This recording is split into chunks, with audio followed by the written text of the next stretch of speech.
Okay mga papi, sample video tayo sa bagong ilaw from DSK D3 Max 70 watts. So ito po yung itsura ng ilaw, no. Yan.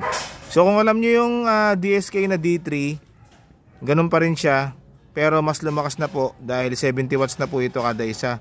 Yung dati pong D3 is 50 watts. So ito 70 watts na po per bulb.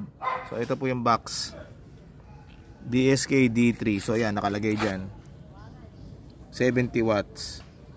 Ayan. So sample tayo. Ito yung ilaw nya. Low beam, white, high beam, yellow, tapos meron siyang combination na white yellow.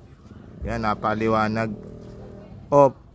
So sa kalsada, ito yung actual nya, light test. Yan yung low beam, white, okay, high beam, yellow, ayun, napakalayo. Ayan.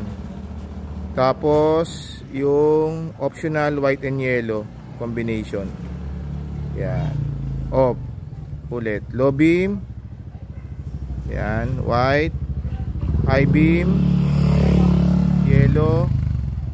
Option white and yellow. Ayan. Yan. So available po itong DSK D3 Max.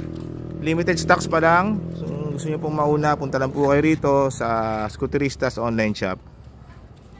Ayan. Maraming salamat po.